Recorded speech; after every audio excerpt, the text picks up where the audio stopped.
Hello, welcome to Examining Fictional Heroes and the Authors Behind Them. My name is Wayne Browder. Today, I want to talk about playing the game,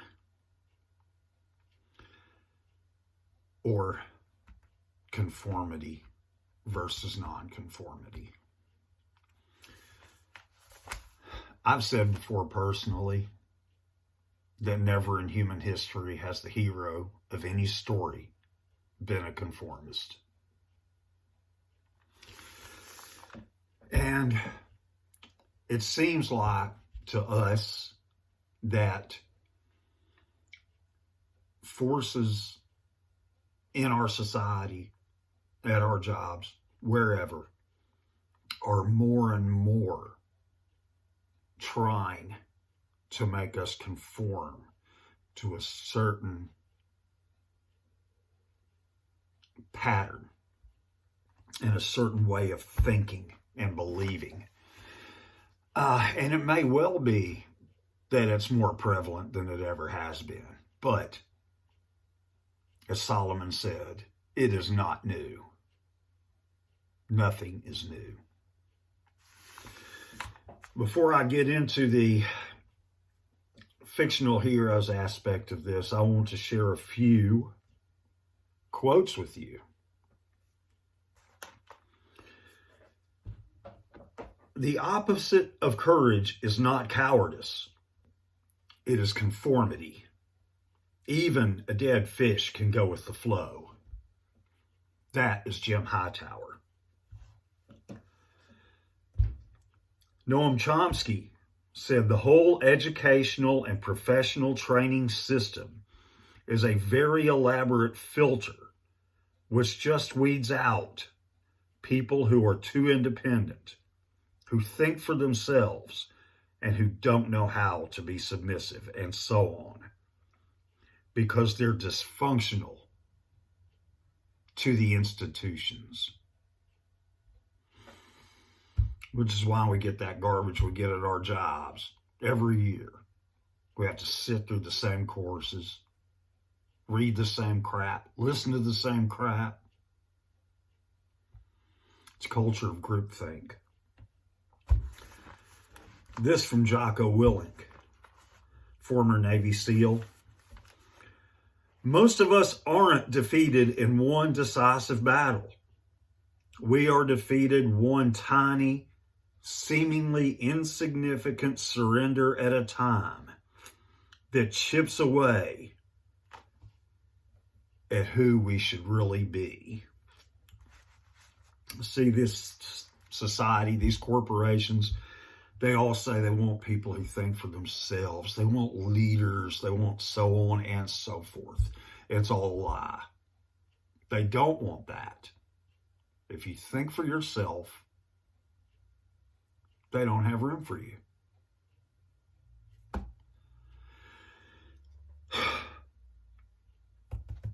Having said that, I know there are good people in every profession in this world. However, these institutions are only going to continue to become worse if the good people do not stand up and speak out. You don't have to believe that crap. You can go on, you can, just listen and blah, cast it aside, whatever. But it's beginning to be time to start standing up and saying, this is wrong and we need to stop. Something for you to think about. Now, as usual, I have some accounts of fictional heroes also doing the same thing. The first will come from one of my favorites, Burroughs and Other Desert Adventures by Robert E. Howard. Once again, quoting from one of the Gordon stories. As I've said before, Francis Xavier Gordon is one of my favorite fictional heroes. At this time, it's early in his career in the East. He has not yet become an ally of the Emir or the British. He was simply seeking a place that fit his nature better. And so he drifted east.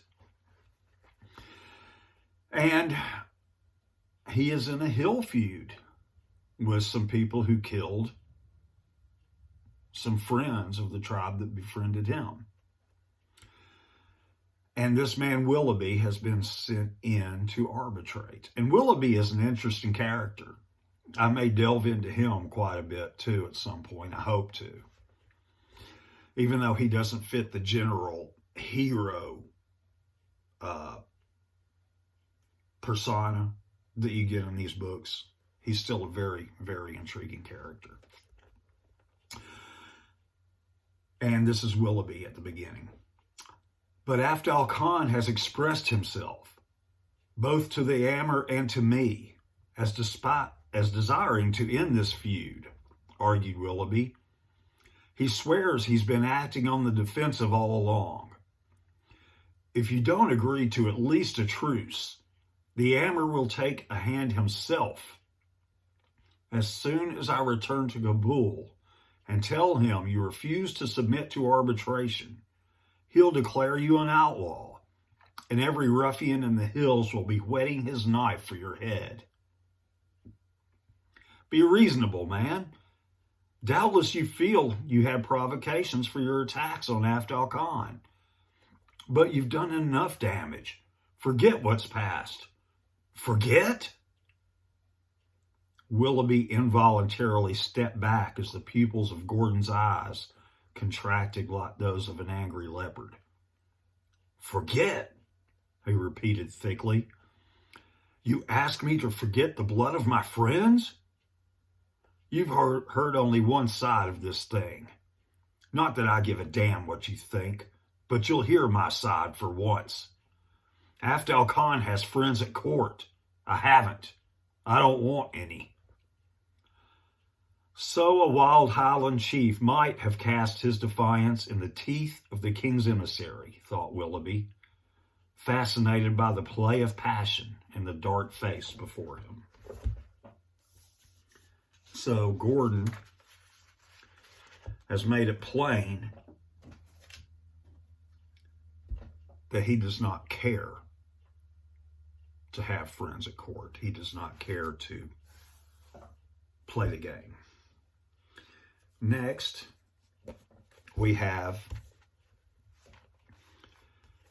a couple of excerpts I'm going to pull from Edgar Rice Burroughs' book, The Outlaw of Torn. And here you will see both sides of this coin portrayed, those who follow and those who don't. Even though at the beginning, this man, of course, he did follow this man because he was the king, but because of the king's actions, a rift formed between them. Never mind the quarrel, that's history, and you can read all about it at your leisure. But on this June day in the year of our Lord 1243, Henry so forgot himself as to very unjustly accuse de Montfort of treason in the presence of a number of the king's gentlemen. De Montfort paled.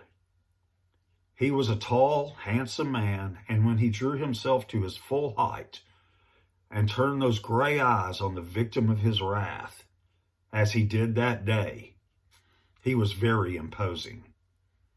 A power in England, second only to the king himself, and with the heart of a lion in him. He answered the king as no other man in all England would have dared answer him. "My lord king," he cried, that you be my Lord King alone prevents Simon de Montfort from demanding satisfaction for such a gross insult. That you take advantage of your kingship to say what you would never dare say were you not king, brands me not a traitor, though it does brand you a coward. Tense silence fell upon the little company of lords and courtiers as these awful words fell from the lips of a subject addressed to his king. They were horrified, for de Montfort's bold challenge was to them but little short of sacrilege. Henry, flushing in mortification and anger, rose to advance upon de Montfort, but suddenly recollecting the power which he represented, he thought better of whatever action he contemplated, and with a haughty sneer turned to his courtiers. "Come, my gentlemen," he said, "methought that we were to have a turn with the foils this morning. Already it waxeth late.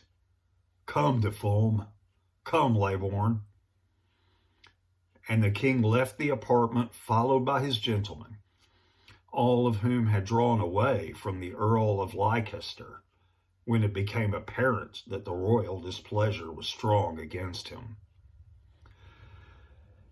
As the arras fell behind the departing king, de Montfort shrugged his broad shoulders and, turning, left the apartment by another door.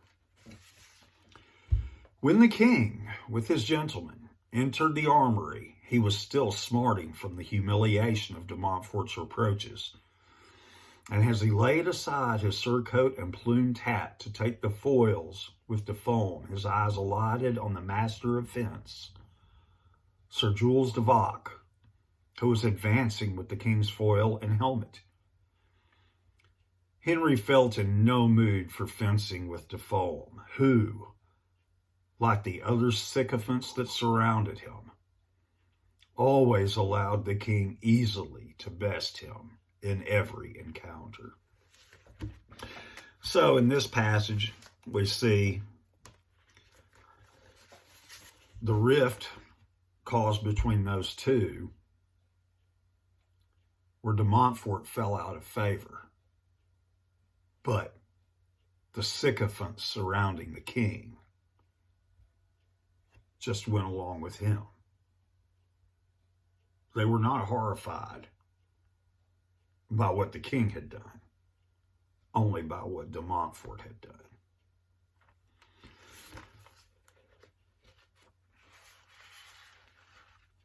Later, in another part of the book, a king's messenger is actually sent to Norman of Torn, the outlaw. The bearing of the king's officer was haughty and arrogant, as became a man of birth when dealing with a low-born knave. "His Majesty has deigned to address you, sirrah," he said, withdrawing a parchment from his breast. "And as you doubtless cannot read, I will read the king's commands to you." "I can read," replied Norman of Torn, "whatever the king can write, unless it be," he added, "that the king writes no better than he rules." So, of course, he's an outlaw, but he obviously has no use for following along with the program. The last fictional book I'm going to pull from, briefly, is Sackett by Louis L'Amour.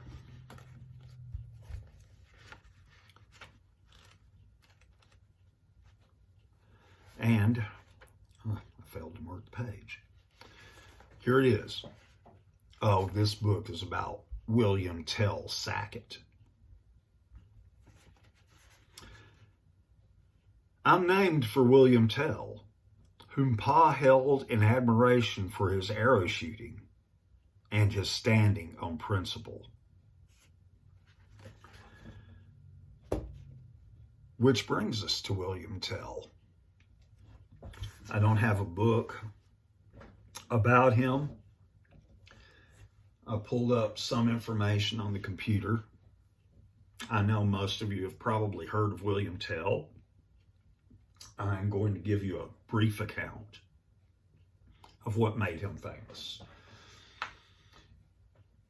In November of 1307, Tell visited Altdorf with his young son. He passed by the hat. By the way, this tyrant who ruled at that time had a hat posted where people came in and they paid homage to this hat as if paying homage to him. He passed by the hat, but publicly refused to bow to it, and was consequently arrested. Gessler was intrigued by Tell's famed marksmanship, but resentful of his defiance, so he devised a cruel punishment. Tell and his son were both to be executed. However, he could redeem his life by shooting an apple off the head of his son Walter in a single attempt. Tell split the apple with a bolt from his crossbow. Gessler then noticed that Tell had removed 2 bolts from his quiver, so he asked why. Tell was reluctant to answer, but Gessler promised that he would not kill him. Tell replied that had he killed his son, he would have killed Gessler with the second bolt. Gessler was furious and ordered Tell to be bound, saying that he had promised to spare his life, but would imprison him for the remainder of his life. As the account goes, they're in a boat when a storm comes upon the lake. They remove Tell's shackles and he escapes, and he becomes a central figure in the Swiss Confederacy. So, all of these people were nonconformists. They stood on principle rather than simply following the rules or following the law. I want to add one more thing I'm sure a lot of you have heard before.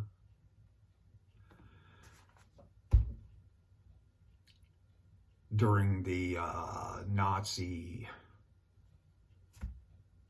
regime in Germany, some people hid Jewish people from the Nazis and some didn't. So many of you have probably heard this said before, but it bears repeating, I think. Those who hid Anne Frank were breaking the law. Those who killed her were following the law. Just because something is law, just because something is written in the rule books where you work, just because culture or Hollywood or whatever is trying to tell you this or that is right, that is not necessarily true. You have to decide on your own what is wrong and right.